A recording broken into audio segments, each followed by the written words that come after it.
అది ఎవరి కోసం చెప్తున్నారో గుర్తించగలగాలి. ఒక్క మాట చెప్తాము. బిందు తర్పణ సంతుష్ట ఎప్పుడన్నా విన్నారమ్మ మాట? లలితా సహస్రనామం బిందు తర్పణ సంతుష్ట. ఈ భగవద్గీతలో పరమాత్మ ఏం చెప్పారో దానికి రిలేటెడ్ అన్నమాట బిందు తర్పణ సంతుష్ట అనేటువంటిది. అంటే భగవద్గీతలో ఏమంటారంటే పత్రం పుష్పం ఫలం తోయం యోమే భక్త్యా ప్రయస్యతే అన్నాడు. అంటే నాయన నువ్వు నాకు పత్రాన్ని సమర్పించు, లేకపోతే ఒక పుష్పాన్ని సమర్పించు, లేకపోతే ఒక పండు సమర్పించు అన్నారు. నీకు అది కుదరకపోతే ఏమన్నారు? ఒక చుక్క నీళ్ళు ఇవ్వు, ఒక చుక్క నీళ్ళు అక్కడ సమర్పించి దండం పెట్టు, ఐ యామ్ యాక్సెప్టెడ్. దానికోసం నువ్వు కుస్తీలు పడక్కల, దానికోసం నువ్వు ఎవరిని మోసం చేయక్కల, దానికోసం నువ్వు అబద్ధాలు ఆడాల్సినటువంటి అవసరం లేదు, దానికోసం నువ్వు ఎంతోమందిని ఇబ్బంది పెట్టాల్సినటువంటి అవసరం లేదు. నా అనుగ్రహాన్ని పొందడానికి, దైవానుగ్రహాన్ని పొందడానికి వేరే వాళ్ళని ఇబ్బంది పెట్టవలసినటువంటి అవసరం లేదు. ఇది కాన్సెప్ట్. ఇప్పుడు కొంతమంది కొన్ని పూజలు చేస్తే మీరు చూస్తే ఎంతమంది స్ట్రగుల్ ఫేస్ చేస్తారో తెలుసమ్మా. మీరు జాగ్రత్త కాన్సన్ట్రేషన్గా అబ్జర్వ్ చేయండి, మీకు అర్థమవుతుందన్నమాట. కానీ అమ్మవారు ఏమని చెప్తున్నారు? ఒక నీటి బిందువు సమర్పిస్తేనే నేను సంతుష్ట. ఇన్ని కుస్తీలు అవసరమారా? వాళ్ళని తిట్టాల్సిన అవసరమా? వీళ్ళని తిట్టాల్సిన అవసరమా? దానికోసం ఇన్ని అప్పులు చేయాల్సిన అవసరమా? నా పూజ చేయడం కోసం ఇన్ని అబద్ధాలు ఆడాల్సినటువంటి అవసరం ఉందా? మరి అమ్మవారికి ఏమని చెప్తున్నారు? ఒక బిందువును సమర్పిస్తేనే చాలు నేను అనుగ్రహిస్తా అంటున్నారు. బిందువుని ఎవరికి సమర్పించాలి? అమ్మవారికి సమర్పించాలి. అమ్మవారు ఎక్కడ ఉంటారు? గుళ్ళోనే ఉంటారా? సర్వాంతర్యామి కదా. మరి సర్వాంతర్యామి అయినటువంటి అమ్మవారికి నువ్వు ప్రత్యేకించి గుడికాడికి వస్తే ఇక్కడ లడ్డూ పెడితేనే అమ్మవారు అనుగ్రహిస్తారు అనేటువంటి కాన్సెప్ట్ ఉంటుందా? సమస్త ప్రాణులలో చూడగలుగుతారు కదా, సమస్త ప్రాణుల్లో చూడగలుగుతారు కదా. మరి ఎంతమంది చూడగలుగుతున్నారు? ఇది క్వశ్చన్ అనమాట. ఇప్పుడు ఏంటంటే మనం కర్మలు చేస్తున్నాం, కానీ జ్ఞానంతో కూడి ఉన్నామా లేవా, జ్ఞానంతో కూడి చేస్తున్నామా లేదా అనేటువంటిది మనం ప్రశ్నించుకోవాలి. మీరు చేసే ఒక గొప్ప పని గురించి చెప్తా. భక్త ఏకనాథుడు ఆయన కాశీ నుంచి రామేశ్వరం వెళ్తాడు. రామేశ్వరం నుంచి కాశీకి ఇట్లా యాత్ర ఉంటుంది కదా. కాశీ వెళ్ళిన వాళ్ళు కాశీలో గంగ తీసుకెళ్ళి రామేశ్వరంలో అభిషేకం చేయాలి. రామేశ్వరంలో ఉన్నటువంటి అమృతికి తీసుకొచ్చి కాశీలో ఉన్నటువంటి గంగా నదిలో కలపాలి అనేటువంటిది చెప్తారనమాట పెద్దలు. అంటే యాత్ర జరగాలి అనే ఉద్దేశంతో ఈయన ఏకనాథుడు కాశీలో బయలుదేరాడు. గంగా జలాన్ని తీసుకొని వెళ్తూ ఉన్నటువంటి మార్గ మధ్యంలో ఒక గాడిద పడి ఉంటుంది అనమాట. గాడిద పడి ఉంటుంది. ఎండాకాలం టైం అనమాట. అది కొట్టుకుంటూ ఉందన్నమాట, రోడ్డు మీద కొట్టుకుంటూ ఉందన్నమాట. ప్రాణాపాయ పరిస్థితిలో ఉంది. అదే వీధిలో చాలామంది వెళ్తున్నారు. ఎంతమందికి స్పందన కలుగుతుంది? గాడిద కొట్టుకుంటూ ప్రాణాపాయ పరిస్థితి, మనుషులు కింద పడి కొట్టుకుంటుంటేనే దిక్కులేదు. సిటీస్లోనైతే, పల్లెటూరులో అయితే ఏమంటే ఉంటుంది, కానీ సిటీస్లో అయితే మనుషులు పడితేనే దిక్కుడదు. గాడిదని, కుక్కని, కోతిని చూస్తారమ్మా. ఇక సిటీస్లో ఇక చాలా కష్టం అన్నమాట. సరే, అయినా కానీ అందరు చాలామంది వెళ్తున్నారు భక్తులు, కానీ ఒక్కడికి పట్టట్ల, ఒక్కడు కూడా గాడిదకి వెళ్ళి చూడటం లేదు. అప్పుడు ఏకనాథుడు దృష్టి దాని మీదకు ప్రసరితం అవుతుంది. చూస్తాడు. చూసిన తర్వాత వెంటనే ఏం చేస్తాడంటే, నీళ్ళు తాపంతో ఉంది కదా, ముందు తన దగ్గర ఉన్నటువంటి ఆ గంగాజలం ఏదైతే ఉన్నదో వెంటనే అనుకున్నాడు, ఈ గంగాజలాన్ని మరి శివుడికి సమర్పించాలి. కానీ శివుడికి సమర్పించే ముందే ఇక్కడ ఒక ప్రాణి, ఇక్కడ ఈ గాడిదలో ఉన్నటువంటి శివుడు ఇబ్బంది పడుతూ ఉన్నాడు. ఇప్పుడు ఈ గంగాజలం అక్కడ ఉన్నటువంటి శివుడి కంటే ఇక్కడ ఉన్నటువంటి శివుడికి అవసరం అని చెప్పి అక్కడ ఉన్నటువంటి ముందు ఆ గాడిదకి సగం దాపించాడు. మిగతా సగం గంగాజలాన్ని దాన్ని మొత్తం గాడిద మొత్తాన్ని తడిపి ఇలా మంచిగా తాపం చేసి దాన్ని మంచిగా తుడిచి చిన్నగా తీసుకెళ్ళి ఒక చెట్టు కింద ఉంచి ఈయన నిదానంగా స్మరణ చేసుకుంటూ వెళ్ళాడు. ఈ లోపల గుడి తలుపులు మూసేస్తారు. అయ్యో, వచ్చేసరికి స్వామి దర్శనం కాలేదు, సరే రేపు తెల్లవారి దర్శనం చేసుకుందామని చెప్పి అక్కడే కూర్చుంటాడు. అయితే ఆ రోజు అక్కడ రామేశ్వరంలో ఆ అయ్యగారు ఉంటారు కదా, అయ్యగారికి స్వప్నంలో ఒక దృశ్యం గోచరించింది. ఏమి దృశ్యం గోచరించింది అంటే ఆ శివలింగానికి 100 కలశాలతో అభిషేకం చేసినటువంటి అనుభూతి కలిగింది. ఎవరు చేశారు అంటే ఈ ఏకనాథుడు ఈ ఆకారంలో ఉన్నటువంటి వ్యక్తి, పేరు వాళ్ళకి తెలియదు అనమాట. ఈ వ్యక్తి 100 కలశాలతో అభిషేకం చేసినటువంటి అనుభూతి ఆయనకి స్వప్నంలో కలిగింది. అయ్యి ఇలాంటి అనుభూతి కలిగిందని చెప్పి వచ్చి వెంటనే ఆ గుడి తలుపులు తెచ్చారు. తలుపులు తెరిస్తే 100 కలశాలతో అభిషేకం చేస్తే ఎలా ఉంటుందో ఎన్విరాన్మెంట్, ఇంతకుముందు వాళ్ళు చాలాసార్లు చేశారు కదా, అది మొత్తం ఆయన కనిపించింది. కన్ఫామ్ అనమాట, 100 కలశాలతో అభిషేకం జరిగినట్లుగా ఆయనకి అక్కడ రూఢి అయినది. ఎవరు చేశారని చెప్పి వచ్చి బయటకు వచ్చి చూస్తే ఆయన ఆ శివాలయం మండపంలోనే ఆ ఏకనాథుడు కూర్చొని ఉన్నాడు. ఈ మహాత్ముడే చేశాడు. అసలు వేసిన తలుపులు ఈయన వచ్చి ఆయనకు దండం పెట్టాడు. అయ్యగారు వచ్చి ఏకనాథుడికి దండం పెట్టాడు. అయ్యా, వేసిన తలుపులు వేసే ఉన్నాయి, నువ్వు ఎలా లోపలికి వెళ్ళి 108 కలశాలతో లేదా 100 కలశాలతో నువ్వు ఎలా అభిషేకం చేసావని. నేను ఎప్పుడు చేశా? నేను అసలు చేయలేదు. నేను రాత్రి నుంచి ఇక్కడే కూర్చొని ఆ పంచాక్షరి పఠిస్తే ఏడే కూర్చున్నా, ఆ స్వామి స్మరణ చేసుకుంటూ నేను ఇక్కడే కూర్చున్నా, నేను ఏ అభిషేకం చేయలేదన్నాడు. ఏ అభిషేకం చేయలేదు అన్నాడు. ఇప్పుడు ఏమర్థమైంది ఆయనకి? ఏకనాథుడికి ఏమర్థమైంది? అప్పుడు ఆయనకు అర్థమైంది, గాడిదకి తన దగ్గర ఉన్నటువంటి గంగాజలాన్ని సమర్పిస్తే ఎంతటి ప్రయోజనం కలిగింది అంటే డైరెక్ట్గా ఇతనే 108 కలశాలతో అభిషేకం చేసినటువంటి ఫలితం వచ్చింది. అది ప్రత్యక్షంగా ఇట్లా నిరూపించబడింది. ప్రత్యక్షంగా ఈ విధంగా నిరూపించబడింది. అప్పుడు ఆ హిస్టరీ చెప్తే, గాడిదకు సంబంధించినటువంటి హిస్టరీ అయ్యగారికి చెప్తే అయ్యగారు క్లారిఫికేషన్ ఇస్తారన్నమాట, క్లారిఫై చేస్తారనమాట. నువ్వు ఇలా గాడిదకు పోసావు, ఆ ఫలితం ఇలా వచ్చింది అని చెప్తారు. ఓకే అమ్మా, ఇప్పుడు ఏమర్థమైంది? ప్రాణాపాయ పరిస్థితిలో ఉన్నటువంటి ఒక ప్రాణికి మంచినీళ్ళు దానం చేస్తే డైరెక్ట్గా ఆ యొక్క ఈశ్వరుడికి 100 కలశాలతో అభిషేకం చేసినటువంటి ఫలితం కలిగింది. పుస్తకంలో చదివాము, అయిపోయింది. ఇప్పుడు రోడ్డు మీద వెళ్తున్నాం, అప్పుడే కిల్లే వాటర్ బాటిల్ కొనుక్కున్నాడు. 22, అక్కడ కొంచెం రేట్ ఎక్కువ 25 తీసుకున్నారు. అయ్యా కొంచెం మంచినీళ్ళు అక్కడనే కొనుక్కోపో, ఇక్కడే ఉంది షాప్, దా చూపిస్తారా. ఈయన రోజు ఆ కథ చదివిన ఆయనే. ఇప్పుడు ఆ కిన్లే వాటర్ పట్టుకోపోయి ఆయన రోజు ఆ కథ చదివి ఆయనే. మరి ఇప్పుడు ఆ కథ చదవటం వల్ల ఏమైనా మార్పు వచ్చిందా? కర్మ చేయటం వల్ల కాదు, జ్ఞానం కూడా కలగాలి. ఇప్పుడు మీరు భగవద్గీత ఎందుకు వింటున్నారు? మీరు ప్రతి సంవత్సరం కూడా అక్కడ ఈ పెడుతున్నారుగా చలివేంద్రం పెడుతున్నారు కదా, మీరు పారాయణం చేస్తున్నారు, చలివేంద్రం పెట్టి ఎంతో సేవ చేస్తున్నారు కాబట్టి భగవద్గీత వినే అర్హత వచ్చింది. మామూలు వాళ్ళకి రాదు ఇది. ఎంతో సేవ చేస్తున్నారు కాబట్టి భగవద్గీత ఏంటంటే డైరెక్ట్గా భగవంతుడికి సంబంధించినటువంటి జ్ఞానం.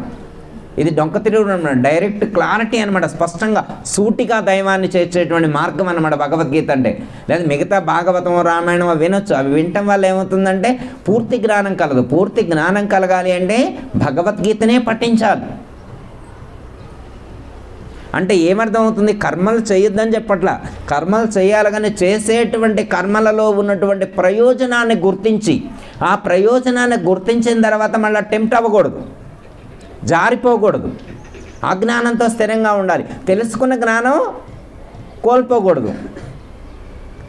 కర్మలు చేయాలి కానీ తెలుసుకున్నటువంటి జ్ఞానాన్ని కోల్పోకూడదు. చిన్న ఎగ్జాంపుల్ ఒకటి, ఇంతకుముందు విన్నదే మళ్ళీ ఒకసారి చెప్తాను. ఒక ఇంట్లో పూజ చేస్తున్నారు, నవరాత్రుల సందర్భంలో పూజ చేస్తున్నారు. పూజ చేస్తుంటే నైవేద్యాలన్నీ తయారు చేస్తారు. పులిహార, పరమాన్నం, చక్కెర పొంగలి, గారెలు అన్నీ తయారు చేస్తారు. పూజ చేస్తుంటే పూజ చేసే ఆయన కూడా మహాపండితుడు. రోజు సాయంత్రం పూట 6ంటికి అమ్మవారిని కూర్చి లలితా సహస్రనామాలు ఉపన్యాసం చెప్పొస్తాను. లలితా సహస్రనామాలు ఉపన్యాసం చెప్పి ఇంటికి వస్తున్నాడు. ఆయన ఆ రోజు పూజ చేస్తుంటే ఉదయం పూట సరే నైవేద్యం సమర్పయామి అనాలి కదా, నైవేద్యం సమర్పయామి అని అన్నామనేటువంటి టైంలో ఆ మంత్రం చదివే ముందు పక్కా చూస్తే నైవేద్యాలు కనపట్ల, నైవేద్యాలు పెట్టినటువంటి ప్లేటు కనపట్టాల. అమ్మ ప్లేట్ ఏమైందని చెప్పి భార్యకెళ్ళి, మాట్లాడకూడదు కదా పూజ చేసేప్పుడు, భార్యకెళ్ళి చూశాడు. భార్యకెళ్ళి చూస్తే ఏమన్నది, ఎమ్మటే ఆమె ఏం చేసింది, కోడలికెళ్ళి చూసింది, లేదు నైవేద్యాలు ఏంటని. నైవేద్యం కోటలకెళ్ళి చూస్తే నాకేం తెలియదండి. సరే చూసి వస్తా అని చెప్పి వెంటనే ఉండి, అసలు ఎందుకంటే దేవుడి దగ్గర పెట్టింది దేవుడు తినాలి, లేకపోతే ఎవరు ఎత్తపోరు కదా, అంత ధైర్యంగా ఎవరు ఎత్తపోతారమ్మా, ఎత్తపోతే ఎవరు ఎత్తపోతారు, దేవుడే ఎత్తపోవాలి. దేవుడికి సంబంధించిన నైవేద్యం ఎవరు తినడానికి ఎత్తపోవాలా, దేవుడే ఎత్తపోవాలా. మరి ఏ దేవుడు ఎత్తపోయిందా అని చెప్పి లేచింది, ఆ కోడలు లేచి చూసింది. చూస్తే ఏంది, పక్క రూమ్లో ఒక దేవుడు, అంటే వాళ్ళ అబ్బాయి అన్నమాట, అంటే ఈవిడ పిల్లగాడు, చిన్న పిల్లవాడు అనమాట, 4 ఏళ్ల పిల్లవాడు అనమాట. మొత్తం నోటి నిండా ప్లేట్ నిండా మొత్తం కింద పడేసిండు అనమాట.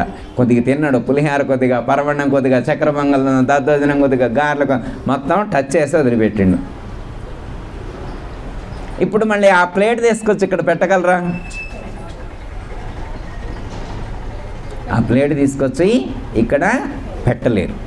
పెట్టలేస్తారమ్మా, పెట్ట. మనమైతే ఎలా రియాక్ట్ అవుతాం? కానీ ఆయన పండితుడు కదా, ఆయన అనుష్ఠానంలో మంచి పట్టుందనమాట. మిస్టేక్ జరిగితే ఊరుకోడు అనమాట, చిన్న మిస్టేక్ జరిగినా ఊరుకోడు అనమాట. ఆయన ఏంటంటే ఇప్పుడు వెంటనే పూజ ఆపిండు, వెంటనే కోపం తారాస్థాయికి వచ్చేసింది. కొడుకుని, కోడల్ని, అర్థమైన భార్యని, అందరిని పెద్దగా అరుస్తున్నాడు. మీరేం చేస్తున్నారు ఇంట్లో? మరి ఆయన మాత్రం ఏం చేస్తున్నా, ఖాళీగే కదా. కానీ మాట్లాడేప్పుడు ఏమంటారు అంటే పురుషాహంకారం అంటారు. వాళ్ళు ఏమంటారు, ఏం చేస్తున్నావు నువ్వు, పిల్లగాడు వచ్చి ఇంత తప్పు చేస్తుంటే నువ్వు ఏడు చూస్తున్నావు. ఈయనకేం లేదు, అప్పటిదాకా టీవీ చూస్తుండే, ఈయన అంతకుముందే వచ్చి కూర్చుండే పూజకి. అర్థం ఏం చేస్తాడు, మేమేం చేసేవు. అక్కడే రోజు సత్సంగం వినేటువంటి వాళ్ళ ఇంట్లో పనిచేసే ఆమె ఏమన్నదంటే, అయ్యగారు మరి అందరిలో ఆ అమ్మవారే, ఆ లలితాదేవి ఉందన్నారు కదా, మీ మనబడిలో ఉన్నటువంటి లలితాదేవి ఆ అమ్మవారే ఆ నైవేద్యాన్ని స్వీకరించింది అనేటువంటి భావనతోటి ఇక్కడ సమర్పయామి చెప్పండి గురువు గారు అని చెప్పింది.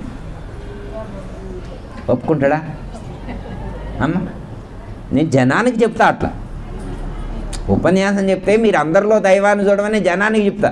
మనవాళ్ళు ఎట చూస్తా నేను, మనవాడు అమ్మవారైద్దా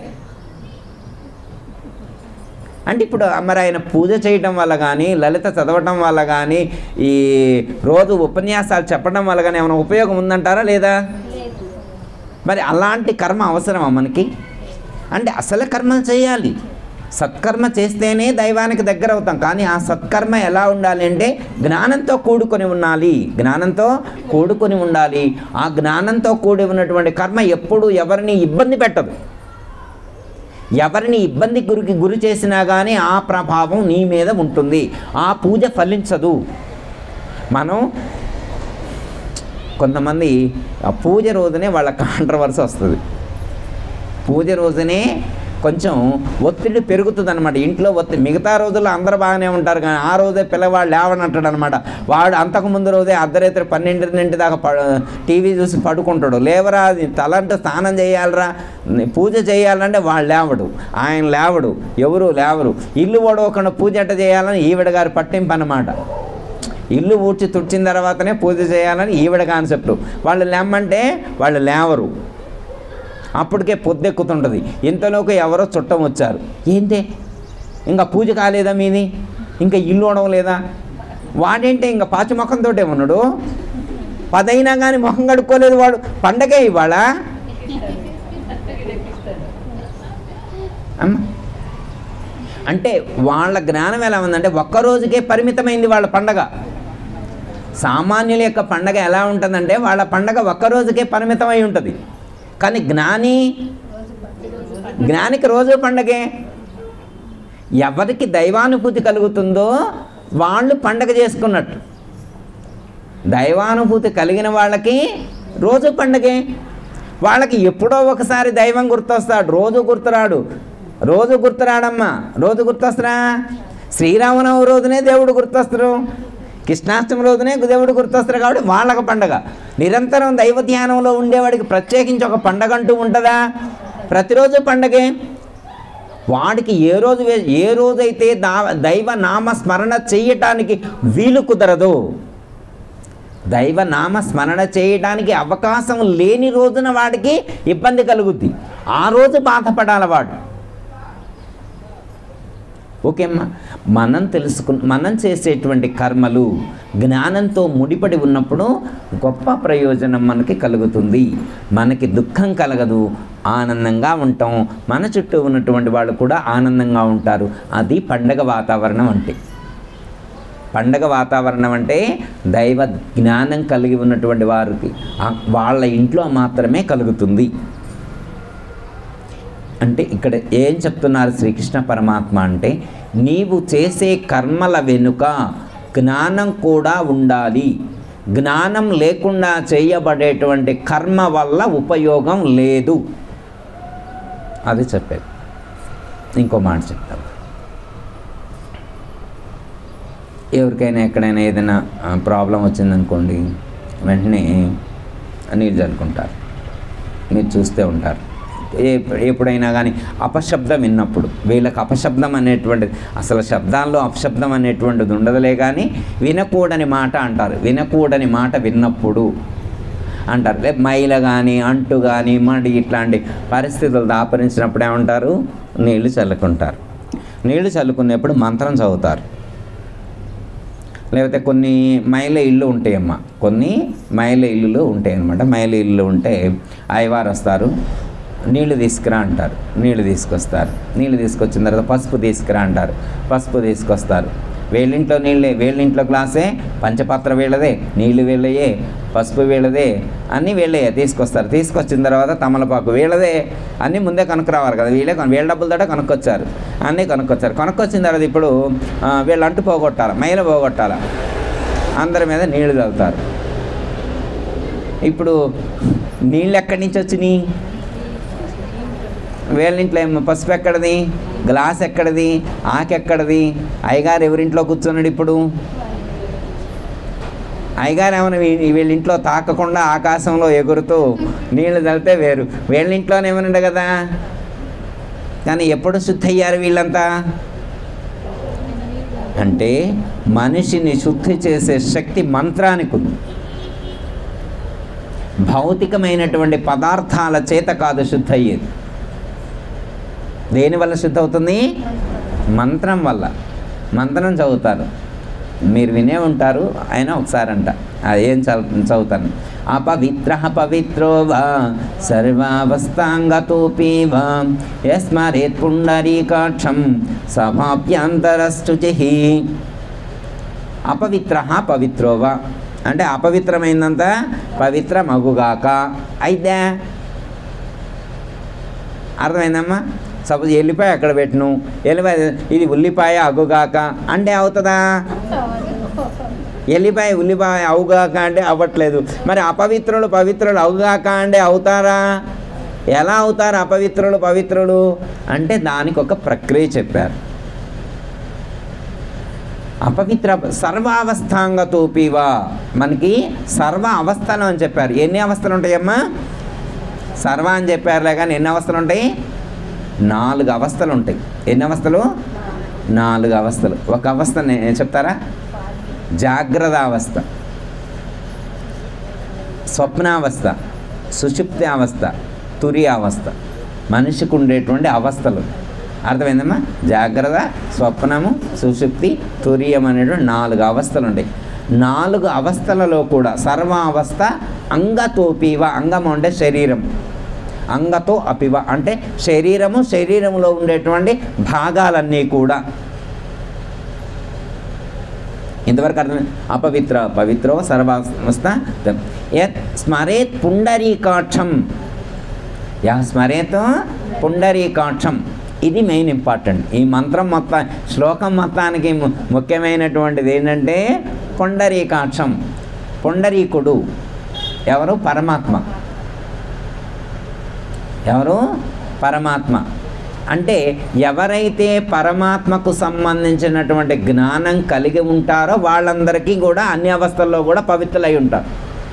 పుండరీకాక్ష పుండరీకాక్ష అనుకుంటే ఆ మంత్రాన్ని చదువుకుంటేనే ఆ ప్రయోజనం కలుగుతుంది అన్నాడు. మంత్రాన్ని చదువుకుంటే కాదు, మంత్ర జ్ఞానం, మంత్రంలో చెప్పబడినటువంటి ఆ పదం యొక్క అర్థం, ఆ జ్ఞానం ఎవరైతే కలిగి ఉంటారో వాళ్ళందరికీ కూడా ఆ పవిత్రత సంతరించుకుంటుంది అని చెప్పారు. అర్థమైనా? అంటే ఏం కావాలంటే దానికి సంబంధించినటువంటి జ్ఞానం, ఈ కర్మ చేసినా కానీ ఆ జ్ఞానం కలిగి ఉండాలి. గురువుగారు చెప్పారు కానీ ఎందుకో మంత్రం చదివితే శుద్ధ అవుద్దన్నారు, ఇంకేమైనా చెప్తారా అని మన డౌట్. ఇంకొంచెం ఉంటే అడగచ్చు. ఇంకోటి ఏంటంటే మంత్రము అంటే శబ్దస్వరూపం. అర్థమైందమ్మా? మంత్రం చెవుల్లో నుంచి ఎగమ్మ బయటకు వచ్చేది, చెవుల్లో నుంచి వస్తే కళ్ళల్లో నుంచి వస్తే, చెవుల్లో నుంచి లోపలికి వెళ్తుంది, చెవుల్లో నుంచి లోపలికి ఎటు నుంచి బయటకు వస్తుంది, నోట్లో నుంచి బయటకు వస్తుంది. మంత్రం ఎటు నుంచి బయటకు వస్తుంది, నోట్లో నుంచి. మంత్రం నోట్లో నుంచి బయటకు వస్తుంది అంటున్నావు. చూడమ్మా, సపోజ్ ఎవరన్నా ఒక మామిడి పండు తింటున్నారు, మనం వెళ్ళేసరికి వాళ్ళు కొరికేశారు, మొక్క కొరికేశారు. అసలు తినని ఇచ్చారనుకో తింటామా?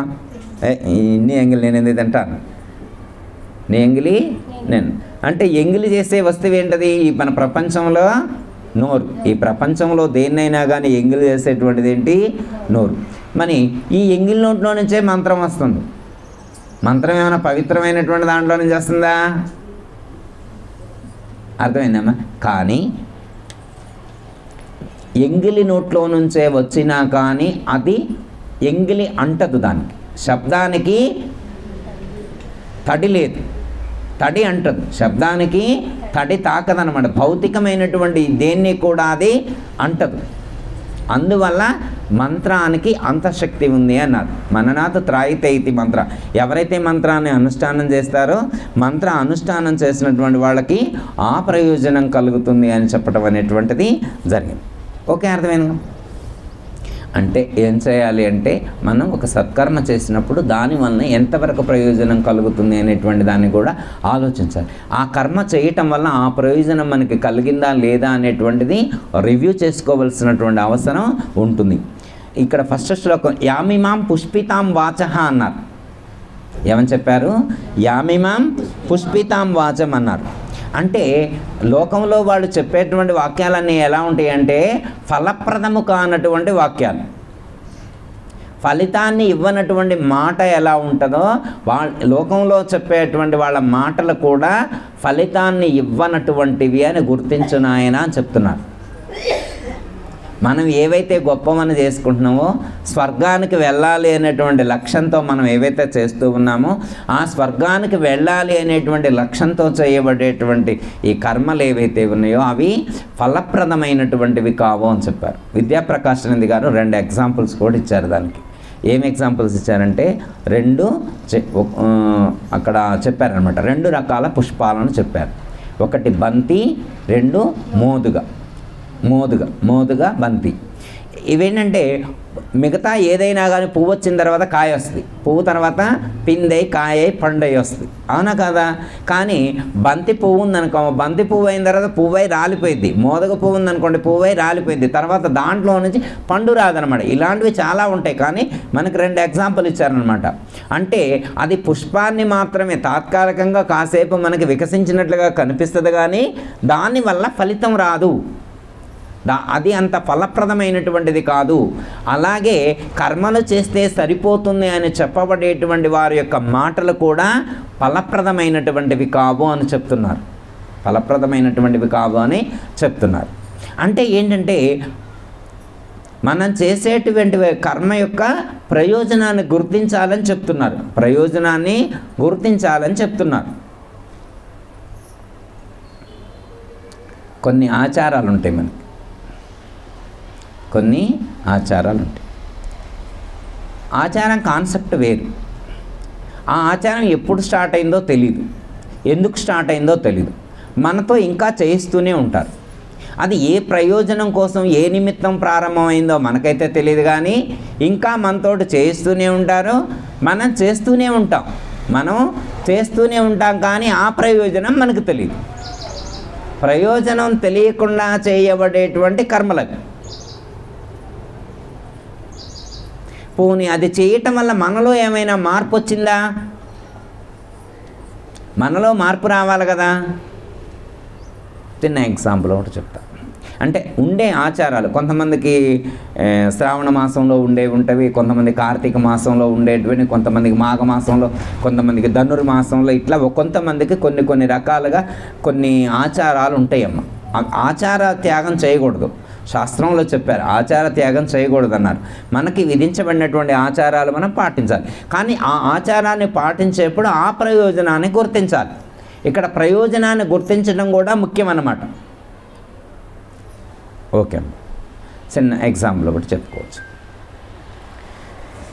ప్రతి సంవత్సరం కూడా వాళ్ళకి కార్తీక మాసంలో సోమవారం రోజున అన్నవరం వెళ్ళి, ఎక్కడికి వెళ్ళి?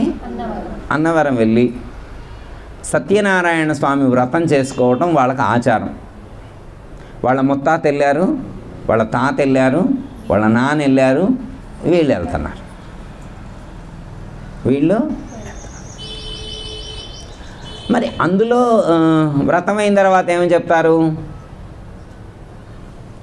కథలు ఉంటాయి. మీరు విన్నారా ఎప్పుడైనా? మీరు కేదార్శన వ్రతం చేసుకున్నా కానీ కథలు చెప్తారు కదా. ఆ కథల్లో చెప్పబడినటువంటి అంశాలు విన్నప్పుడు మీకే క్వశ్చన్స్ రావచ్చు. కానీ అవి ఎప్పుడు చెప్పారు, ఎవరికి చెప్పారు, ఎందుకు చెప్పారు అనే దాంతో మీకు సంబంధం లేదు. అయ్యగారు కథ చెప్తారు, మీరు విన్నారు. విన్నామా లేదా అన్నదే ప్రధానం. ఎంతవరకు ఫాలో అవుతామన్నది వేరే విషయం. దాంతో మనకేం పనమ్మా? కొన్ని చోట్ల నేను చూసామ్మా, అయ్యగారు వ్రతం కథ చెప్తుంటే ఆడ మాట్లాడుకునేవాళ్ళు, ఆడ ఏడ మాట్లాడుకునేవాళ్ళు, ఈయన ఫోన్ మాట్లాడుతుంటాడు. వ్రతం చేసిన ఆయనే ఫోన్ మాట్లాడుతుంటాడు. అయ్యగారు కథ ఎవరికి చెప్పిండో తెలీదు. ఆయన ముందే చెప్తారు, అయ్యగారు గంటలో అయిపోవాలి, నువ్వు కథ తగ్గించు, కావాలంటే పూజ అయినా తగ్గించు, కాదు గంట అయిపోవాలి, లేకంటే ఆఫీస్కి వెళ్ళాను నేను. మరి ఏమి వ్రతం చేసిండు, ఏమి పూజ చేసిండు, అందులో ఏం చెప్పారు, ఏనేం తెలుసుకున్నాడు, ఎందుకు చేశాడు? ఒకటే ఫండమెంట్. వాళ్ళ ముత్తాత చేసిండు, వాళ్ళ తాత చేసిండు, వాళ్ళ నాన్న చేసిండు, ఏం చేయాలి అంతే. కానమ్మా ఆ పదం యొక్క అర్థం ఎంతమందికి తెలుస్తుంది? పదం యొక్క అర్థం. వ్రతం చేయాలి. ఏ వ్రతం చేయాలి? సత్యనారాయణ స్వామి వ్రతం చేయాలి. ఆ పదం ఎప్పుడన్నా అర్థం చేసుకున్నామమ్మా? వ్రతం చేసినప్పుడు సత్యమే నారాయణుని యొక్క స్వరూపము, సత్యమే నారాయణుని యొక్క స్వరూపము, సత్యనారాయణుడు. సత్యమే నారాయణుడు అంటే మళ్ళీ నారాయణుడు అంటే వేరే కాదు. అర్థమైందమ్మా?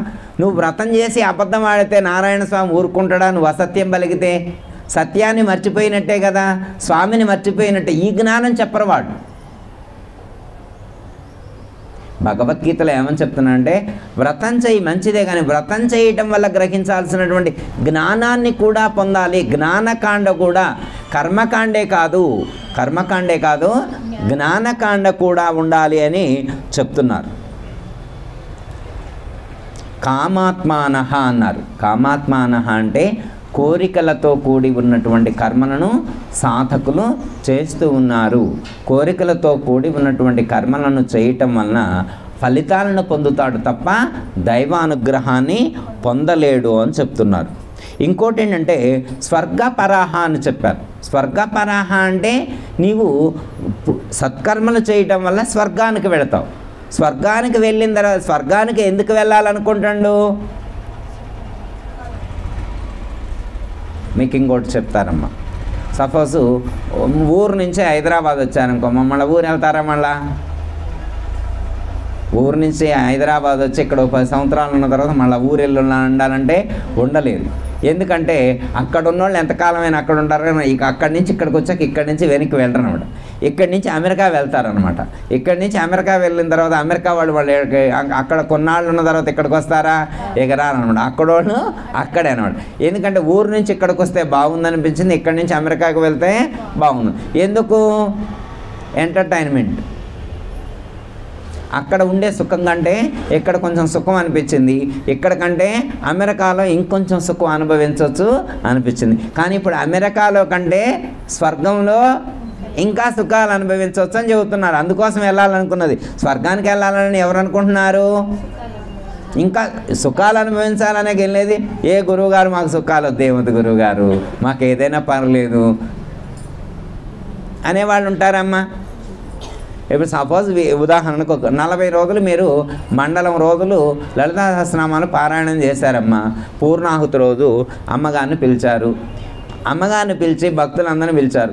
అమ్మ ఇంతమంది భక్తులు వచ్చారు కదా, 40 రోజులు నేను పారాయణం చేశా కదా, ఈ 40 రోజుల యొక్క పారాయణం యొక్క ఫలితాన్ని ఈ భక్తులు కొంచెం అనుకూలంగా లేరు, వాళ్ళ పరిస్థితులు, వాళ్ళకి దారపోస్తున్నాను, దారపోసే వాళ్ళు ఎంతమంది ఉంటారమ్మా? ఉంటారమ్మా? ఎవరన్నా చెబితే వాళ్ళకి దారిపోయాక నేను చేసింది. కావాలంటే డబ్బులు అడుగు, 1000 ఇస్తా. కావాలంటే 10,000 అడుగు, రాస్తా. విరాళం ఇమ్మంటే ఇస్తా. గుడికి కావాలంటే అడుగు. అమ్మగారిని కావాలంటే డబ్బులు అడగవాలంటే ఇస్తా. కానీ పుణ్యం అయితే ఇయ్యను. నేను ఈ 40 రోజులు చేసింది అయితే నేను ఇయ్య. ఎందుకని? డబ్బుల కంటే పుణ్యాన్ని ఎక్కువగా మనం జమ చేసుకునే ప్రయత్నం. పుణ్యం వల్ల నీకేంటి యూజు? 40 రోజులు చేయడం వల్ల నీకేంటి ఉపయోగం? అక్కడ ఏదో వచ్చింది అంటున్నారుగా, ఎక్కడికో పోతాం అంటున్నారుగా. సరే, నరకానికైతే పోము కనుమ, స్వర్గానికి పోతాం కదా. మరి స్వర్గానికి పోవాలి మనం. అక్కడ ఎట్లుంటుందో ఎప్పుడైనా తెలుసుకున్నావా? స్వర్గం అని ఇప్పుడు సపోజ్ అమెరికా ఎట్లుంటుందో మనం యూట్యూబ్లో కొడితే, గూగుల్లో కొడితే వచ్చిద్దమ్మా. అమెరికా ఎలా ఉంటుందో, లేదా రష్యా ఎలా ఉంటుందో, కెనడా ఎలా ఉంటుందో, ప్యారిస్ ఎలా ఉంటుందో గూగుల్లో చూడవచ్చు. వీడియోలు ఉంటాయి, ఫొటోస్ ఉంటాయి, చూడవచ్చు అన్నమాట.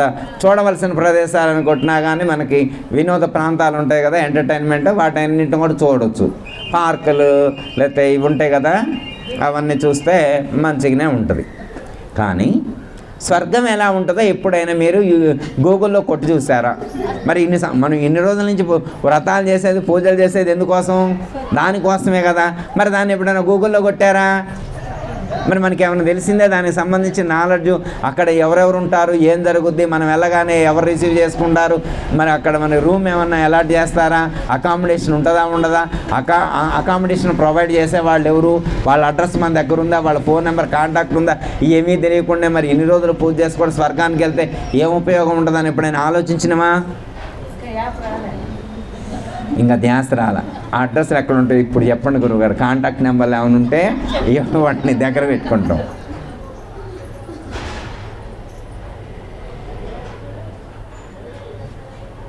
మెయిన్ ఏంటంటే అమ్మా, స్వర్గం అంటే వేరే లోకానికి వెళ్ళాలంటే భౌతికమైనటువంటి శరీరంతో వేరే లోకానికి వెళ్ళడం కుదరదు.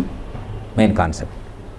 ఎందుకంటే ఏ లోకంలో ఏ శరీరంతో, ఒక్కో లోకంలో ఒక్కో శరీరంతో అలాట్ ఉంటుంది అనమాట, ప్రొవైడ్ చేయటం ఉంటుంది. కొంతమందికి మాత్రమే ధర్మరాజు ఇట్లాంటి, లేకపోతే భక్త తుకారాం ఇట్లాంటి కొంతమంది భక్తులు, నంబి, మనకి వెంకటేశ్వర స్వామి జీవిత చరిత్రలో చూసుకుంటే నంబి అనేటువంటి భక్తులు కూడా తుకారాం లాగానే ఆ యొక్క దివ్యమైనటువంటి విమానాన్ని ఎక్కి వెళ్ళటం అనేటువంటిది జరుగుతుంది. ఓకే, అలాగే అక్కడ లోకం ఎలా ఉంటుందో, వెళ్ళటానికి వెహికల్స్ అట్లా ఉంటాయని చెప్తారు. ఇప్పుడు అక్కడికి వెళ్ళిన తర్వాత ఎన్విరాన్మెంట్ ఎలా ఉంటుందో మనకు తెలియదు. కానీ ఒకటి తెలుసు, కష్టం ఉండదు అని తెలుసు. ఈ లోకంలో మనం ఎక్కువ దేనికోసం ఇబ్బంది పడుతున్నామో తెలుసా అమ్మ? ఈ లోకంలో ఎక్కువ దేనికోసం ఇబ్బంది పడుతున్నామో తెలుసా? తినటానికి, దాన్ని సమకూర్చుకోవటానికి, అందరికీ పనులు చేసి పెట్టడం. ఎంత గొప్పవాడైనా కానీ ఏదో ఒక పని చేయక తప్పట్లేదు. కానీ అక్కడికి వెళ్ళిన తర్వాత ఏముండదంటే, ఒకటి ఆకలి ఉండదు, దప్పిక ఉండదు, నిద్ర ఉండదు, మెలకువ ఉండదు. ఈ 4 ఉంటాయండి స్వర్గంలో. ఏముంటాయి? ఆకలి ఉండదు, దప్పిక ఉండదు, నిద్రపోవడం లేదు, మేలుకోవడం లేదు, స్నానం చేయాల్సిన అవసరం కూడా లేదు, అక్కడ స్నానాల పని కూడా లేదు, ఇంటి పనులు చేయాల్సిన అవసరం అసలు లేదు, ఇంటి పనులు చేయాల్సిన అవసరం అసలు లేదు. ఎందుకో తెలుసా? గురువుగారు మీరు ఎప్పుడైనా పోయారా ఏంటి, మీకెట్లా తెలుసా అని అనొచ్చు. మీరేమన్నా పోయారా, మీకెట్లా తెలుసా అని చెప్పి మీరు అనొచ్చు. కానీ నేను పోలేదు, కానీ పెద్దలు చెప్తే విన్నా. ఎందుకు అంటే అక్కడికి మీకు ఆకలి దప్పుకలు దేనికి? స్థూల శరీరానికి ఉంటాయి. ఆకలి దప్పుకలు దేనికి ఉంటాయి? స్థూల శరీరాన్ని. అవునమ్మా, ఆకలి దప్పుకలు. నిద్ర మెలకువలు శరీరానికే ఉంటాయి. అర్థమైందమ్మా? సుఖ దుఃఖాలు, శోక మోహములు అనేటువంటివి మనసుకు ఉంటాయి, మనసుకి ఉంటాయి. ఇప్పుడు శరీరాన్ని ఎక్కడ విడిచిపెడితే వెళ్తాం కాబట్టి, వెళ్ళేప్పుడు మనం దేంతో వెళ్తాం? శరీరాన్ని తీసుకొని వెళ్తామా మనం? అమ్మయ్య, శరీరాన్ని తీసుకొని వెళ్ళాం కాబట్టి ఈ శరీరాన్ని పోషించాల్సిన అవసరం మనకి రాదు. అర్థమైందమ్మా? ఈ శరీరానికి ఫుడ్ ప్రొవైడ్ చేయాల్సిన అవసరం లేదు, దీనికోసం మంచినీళ్ళు తాగాల్సినటువంటి అవసరం లేదు. దీనికి నిద్రే రాదు కాబట్టి, ఇప్పుడు ఈ శరీరం లేకపోతే నిద్ర కూడా ఉండదు. నిద్ర ఉండదు కాబట్టి పలానా బెడ్ రెడీ చేసుకోవాల్సినటువంటి అవసరం లేదు. నీకు శరీరం లేదు కాబట్టి వేడి లేదు, చలి లేదు కాబట్టి నీకు ఏసీతో అవసరం లేదు, టెంపరేచర్తో అవసరం లేదు. నీకు ఏసీతో అవసరం లేదు, టెంపరేచర్తో కూడా అవసరం లేదు. మనం వెళ్ళే ఫిజికల్ బాడీ ఎలాంటిది? మొత్తం ఎన్ని లేయర్స్ ఉంటాయి అనుకున్నాం? లోపల 4 లేయర్స్ ఉంటాయి. 3 ఉంటాయి పైకి ఉంటాయి, లోపల ఇంకోటి ఉంటుంది. శరీరాల వరకు చెప్పుకుంటే కోశాలు వేరు శరీరాలు. 1 స్థూల శరీరము, 2 సూక్ష్మ శరీరము, 3 కారణ శరీరము, 4 మహాకారణ శరీరము. 4 శరీరాలు ఉన్నాయి. మహాకారణ శరీరం. ఇప్పుడు ఎన్ని లేయర్స్ని వదిలిపెట్టిపోతున్నాం? ఒక్క లేయర్నే వదిలిపెట్టు. ఈ ఉన్న ప్రాబ్లమ్స్ అన్నీ దీంతోటే కూడా ఉన్నాయి. ఒక్క శరీరం, మిగతా అన్నిటిని వదిలిపెట్టినవా? మిగతా అన్నిటినీ వదిలిపెడతారు యోగులు. మన సాధన అంతా అయింది అన్ని లేయర్లు వదిలిపెట్టిపోవడానికి కదా. కానీ అన్ని లేయర్లు అందరూ వదిలిపెట్టలేకపోలేరు. ఈ ఒక్క లేయరే వదిలిపెట్టి వెళ్తున్నారు. మన జ్ఞానం తెలుసుకున్నాం, మిగతా లేయర్లో ఎలా విడిచిపెట్టాలో తెలుసుకొని వెళ్తే ఓకే. ఇంకా మనకి అసలు మళ్ళీ రిటర్న్ రామన్నమాట. పుణ్యం పాపం వీటితో సంబంధం లేదు. పుణ్యం పాపం అన్నీ కూడా ఈ యొక్క సూక్ష్మ శరీరానికి, స్థూల శరీరానికి, కారణ శరీరానికి సంబంధించినవే కానీ మిగతావి కావు. ఇప్పుడు మనం దేన్ని విడిచిపెట్టి వెళ్తున్నాం? స్థూల శరీరాన్ని మాత్రమే విడిచిపెడుతున్నాం. స్థూల శరీరం లేదు కాబట్టి మనకు ఆకలి దప్పికలు లేవు, నిద్ర మేల్కవలు లేవు, శోకమోహాలు లేవు. అదే అమృత స్థితి అని చెప్తున్నారు. స్వర్గంలో పొందబడేటువంటి సుఖం అంటే ఏంటి? ఇవన్నీ లేకుండా స్వర్గంలో కొన్ని రోజులు అక్కడ ఉంచుతారు. అక్కడ ఏం సేవిస్తారు? అమృతాన్ని సేవిస్తారు. అమృతాన్ని సేవిస్తారు అంటే స్వర్గానికి వెళితే మృతము కానటువంటి, మరణం లేనటువంటి జ్ఞానాన్ని అందించే అవకాశం ఉంటుంది. ఒకవేళ అక్కడ దాకా వెళ్ళినటువంటి వారు ఇప్పుడు స్వర్గం అంటే ఎలా ఉంటుందో మీకు అర్థమైందిగా అమ్మ? స్వర్గం అంటే ఎలా ఉంటుంది? ఆకలి దప్పికలు లేవు, నిద్ర మెలకువలు లేవు. అక్కడ మీరు దేనికోసం కూడా కష్టపడాల్సినటువంటి అవసరం లేదు. భౌతికంగా రూపాయి సంపాదించవలసినటువంటి అవసరం లేదు. డబ్బులు సంపాదించవలసిన అవసరం ఉందమ్మా? డబ్బులు సంపాదించవలసిన అవసరం లేదు. ఎందుకంటే అక్కడ ఫుడ్ అవసరం లేదు, మనకి ఇల్లు అవసరం లేదు, వెహికల్స్తో పని లేదు. ఎందుకు వెహికల్స్తో పని లేదు? ట్రాన్స్పోర్టేషన్ ఎలా ఉంటుంది అక్కడ అమ్మ? ట్రాన్స్పోర్టేషన్ అక్కడ మనలాగా కారులో ఎలా అవుతుందా? అక్కడ వాయుగమనమే ఉంటుంది, గాలిలో ప్రయాణం చేయటమే తప్ప. ఇప్పుడు పక్షులు ఎలా తిరుగుతున్నాయి అలాగనమాట, వాయుగమనం ఏముంటుంది తప్ప మళ్ళీ ప్రత్యేకించి కారులు ఎక్కి పోవాల్సినటువంటి అవసరం లేదు. కాబట్టి వెహికల్స్ కూడా అవసరం లేదన్నమాట. పెట్రోల్ పోయాల్సినటువంటి అవసరం లేదు, డ్రైవర్ని పెట్టుకోవాల్సినటువంటి అవసరం కూడా లేదు. ఇది స్వర్గ సుఖం అంటే. స్వర్గంలోకి వెళ్తే అలాంటి ఎన్విరాన్మెంట్ ఉంటుంది, అట్లా మనకి సుఖాలు పొందేటువంటి అవకాశం ఉంటుందని చెప్పారు. కాబట్టి మనందరం కూడా పని చేయాల్సిన అవసరం లేదు, డబ్బులు సంపాదించవలసిన అవసరం లేదు, కష్టపడాల్సిన అవసరం లేదు. ఇవన్నీ అవసరం లేకుండా ఇంట్లో ఎవరైనా కూర్చోబెట్టి పెడితే, ఎవరైనా కానీ ఇంటి పని చేయకుండా, డబ్బులు సంపాదించకుండా, కూర్చున్న కాడికే మంచం కాడికే అన్నీ తీసుకొచ్చి ఇచ్చారనుకో, అంటే ఒకవేళ అలాంటి సౌకర్యం కల్పించినా కానీ ఎవరు నవ్వులుతారు? ఎట్లా నవ్వులు ఎవరు డైజెస్ట్ చేసుకుంటారు? ఎవరికేం పని? అంటే ఈయన అనుకున్నాడు నేనే ఇవన్నీ చేస్తున్నా అనుకుంటున్నాడు. ఈయన ఏమనుకుంటున్నాడు? నేనే ఇవన్నీ చేసుకుంటున్నా అనుకున్నాడు. కానీ ఇతను ఏం చెయ్యట్లేదనే విషయం తెలియదు. మనం ఎప్పుడు శ్లోకం చెప్పుకుంటాం, అహం వైశ్వానరో భూత్వా ప్రాణినాం దేహమాశ్రితః ప్రాణాపాన సమాయుక్తః పచామ్యన్నం చతుర్విధం. 5 రకాల ఆహారాలను నేనే గ్రైండ్ చేస్తున్నాను, పచనము చేస్తున్నాను అన్నాడు. ఎవరు? అహం వైశ్వానరో భూత్వ, వైశ్వానర అగ్ని రూపంలో ఉండి ఎక్కడ? మనలోని ప్రాణాపాన సమాయుక్త. ఎలా చేస్తున్నాడు? ప్రాణ అపానముల యొక్క సమన్వయం చేత, ఉచ్ఛ్వాస నిశ్వాసల యొక్క క్రియ చేత ఎట్లా డైజెస్ట్ అవుతుందో చెప్తున్నారు. మనం తిన్నది ఎలా డైజెస్ట్ అవుతుంది? గాలి లోపలికి పీల్చి బయటికి విడిచిపెట్టడం ద్వారా ప్రాణ అపానముల యొక్క సమన్వయం చేత, ఉచ్ఛ్వాస నిశ్వాసల యొక్క క్రియ చేత నీవు తీసుకున్నటువంటి ఆహారాలన్నింటినీ నేను డైజెస్ట్ చేస్తున్నాను అన్నారు. అందుకే మనం నైవేద్యాలు సమర్పించేప్పుడు ఏమంటాం? ఓం సమానాయ స్వాహ, ఓం వ్యానాయ స్వాహ, ఓం ప్రాణాయ స్వాహ, ఓం అపానాయ స్వాహ, ఓం ఉదానాయ స్వాహ. సమాన వ్యాన ఉదాన ప్రాణ అపానములనేటువంటి పంచ ప్రాణముల ద్వారా పరమాత్మ మనం తీసుకున్నటువంటి ఆహారాన్ని డైజెస్ట్ చేస్తున్నాడు. కాబట్టి మనం నైవేద్యాన్ని సమర్పించేప్పుడు పంచప్రాణాలతోటే సమర్పిస్తామన్నమాట. సమానాయ స్వ, ప్రాణాయ స్వ, ఉదాయనాయ స్వ ఇట్లా అంటాం మనం. అవునా కదా? ఎందుకంటాం? యాక్చువల్గా అయితే నైవేద్యానికి మంత్రానికి సంబంధం లేదు, కానీ మనం చదివే మంత్రం ఏంటంటే సమానాయ స్వాహ అంటే స్వామి ఈ యొక్క పంచప్రాణాలు లోపల ఉండటం చేతనే నేను తీసుకున్నటువంటి ఆహారం పచనం చేయబడుతుంది అనేటువంటిది. పరమాత్మ ఏమంటున్నాడు? ఓకే అమ్మా, ఓకే కంక్లూడ్ చేస్తాం. మనం తీసుకునేటువంటి ఆహారం పరమాత్మ వైశ్వానరాగ్ని రూపంలో ఉండి పచనం చేస్తూ ఉన్నారు. ఓకే, పరమాత్మ ఈ యొక్క శ్లోకంలో ఏం చెప్తున్నారంటే మెయిన్ ముఖ్యంగా మనకు అర్థమైంది. యామిమాం పుష్పితాం వాచః అంటే ఫలప్రదము కానటువంటి వాక్యములు, అంటే ఆచరణ అంత శ్రేయస్కరమైనటువంటిది కాదు అని చెప్తున్నారు.